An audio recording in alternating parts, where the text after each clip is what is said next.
2002년 서울강력부 검사와 수사관들은 15시간 만에 영화 1987에서 나올 법한 잔혹한 고문으로 깡패를 숨지게 해버렸는데, 대체 그날 서울지검에는 무슨 일이 있었던 것일까?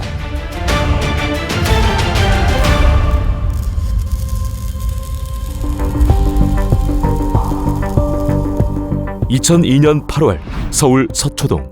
대한민국에서 가장 험한 범죄들을 다루는 서울지방검찰청 강력부에 한 검사가 발령받게 되는데, 그는 의정부지청에서 일하던 당시 나이 30대 후반의 홍경영이라는 검사였다.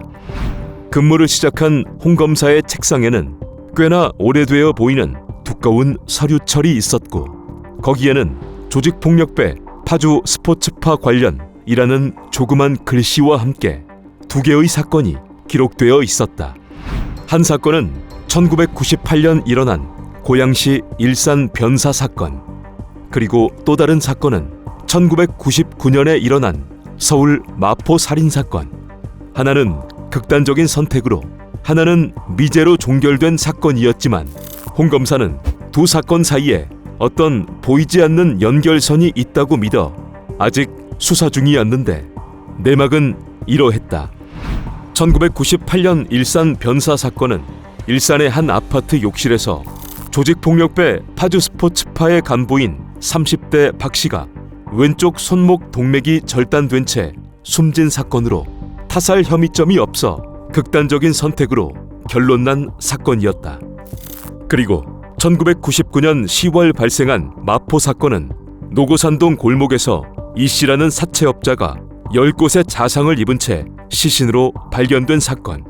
하지만 범행 도구로 추정되는 회칼만 현장에서 발견됐을 뿐 물증이 없어 미제로 남은 사건이었다. 과거부터 이 사건들을 수사했던 홍 검사는 조폭 간부가 왜 극단적인 선택을 했을까라는 의심을 갖고 있었고, 그러던 중 한 통의 제보가 왔는데, 이 제보 때문에 홍 검사는 더욱 수사를 포기할 수 없었다.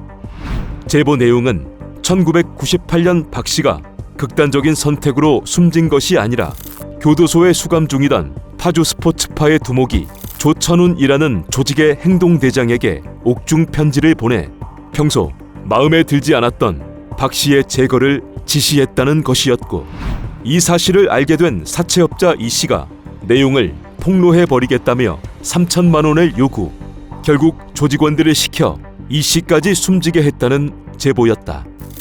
만약 사실이면 조직폭력배 두목을 잡아넣을 수 있는 결정적 제보. 이러한 과정으로 홍 검사는 서울지검으로 옮겨서도 수사를 이어갔고, 서울지검으로 옮긴 뒤에는 관할과 권한이 넓어진 만큼 파주 스포츠파 사건을 정식 수사로 끌어올려 수사를 이어갔다. 그렇게 2002년 가을 홍 검사는 증거를 잡기 위해 파주 스포츠파 조직원들의 동선들을 파악하며 수사를 이어갔고, 그러다 내사와 제보를 바탕으로 두 번째 마포 사건과 관련된 자들을 검거, 조사를 이어갔다. 그러던 중 그 자들의 입을 통해 첫 번째 사건인 일산 변사 사건과 파주 스포츠파의 조직원 조천훈 등 3명이 연관됐다는 이야기를 듣고 그 깡패들을 검거하게 된다.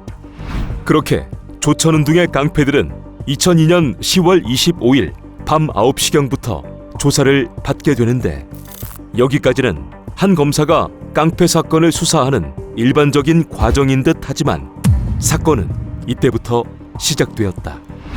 두 사건과 밀접하게 연관된 것으로 보이는 조천훈이 15시간 만에 서울지검 강력부 특조실에서 조사를 받다 갑자기 사망. 검찰이 자체 진상조사에 나섰다는 뉴스들이 언론에 보도되었다. 대체 어찌된 일일까? 당시 뉴스에 따르면 조천훈이 10월 25일 밤 9시경부터 서울지검 11층 특별조사실에서 다음 날인 10월 26일 오전 6시경까지 밤샘 조사를 받았는데, 같은 날 낮 12시경 갑자기 정신을 잃은 채 쓰러졌고 인근 병원으로 옮겨졌지만 끝내 숨졌다는 것이었다. 이 소식에 조천훈의 가족들이 병원으로 달려왔지만 가족들의 눈에는 뉴스에는 전해지지 않는 내용들이 들어왔는데 바로 조천운의 머리와 목, 다리 등의 타박상과 심하게 부어있는 몸, 터져있는 입술, 머리 쪽에 고여있는 피였다. 즉시 가족들은 부검을 요구했고 이때까지만 해도 검찰은 브리핑을 통해 조천운이 조사 과정에서 스스로 벽에 머리를 들이받고 자해를 하며 난동을 부렸는데 이를 제지하는 과정에서 몸싸움이 있었다는 입장을 전했으며 또한 특별조사실은 보안과 효율적 수사를 위한 공간일 뿐 고문이 벌어질 수 있는 구조가 아니라는 말을 덧붙였다.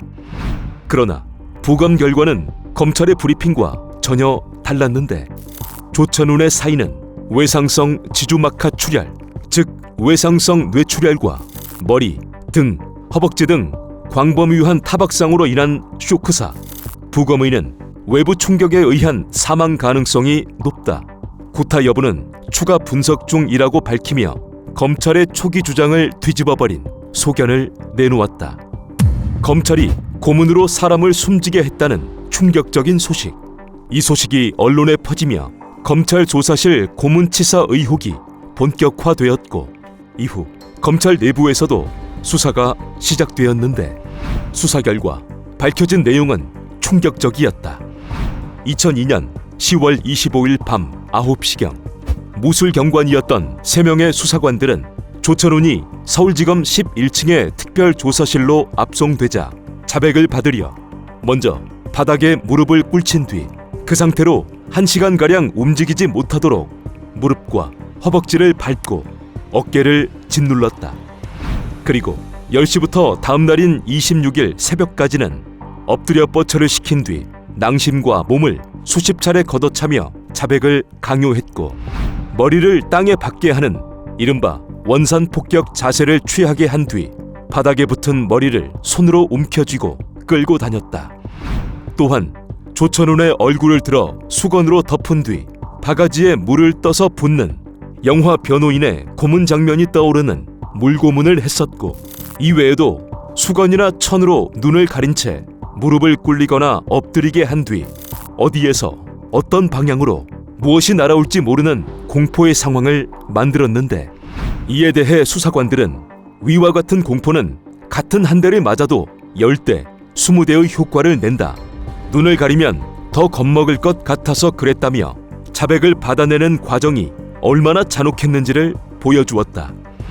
이 과정에서 홍 검사는 피투성이었던 조천운의 상태를 봤음에도 제지하지 않았고 집중해서 신문해라 라는 지시를 내렸으며 이 지시를 따라 수사관들이 물리력으로 제압을 했는데 이 역할 분담이 고문의 구조를 만들었다. 이러한 과정으로 결국 조천훈은 15시간 만에 숨지게 된 것이었는데 이후 사건의 파장은 적지 않았다.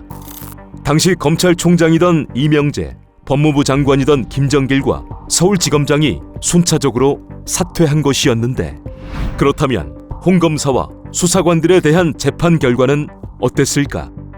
2003년 11월 열린 1심 재판. 재판부는 특정 범죄 가중처벌 등에 관한 법률 위반, 가혹행위 등의 혐의로 홍 검사에게는 징역 3년형을 선고, 남은 수사관들에게는 각각 징역 1년에서 3년, 집행유예 등을 선고했다. 이후 홍 검사는 항소와 상고를 거듭해 보았으나 2005년 1월 열린 2심 재판에서는 홍 검사에게 징역 1년 6개월형을 선고, 2005년 5월 대법원은 징역 1년 6개월형을 확정했다.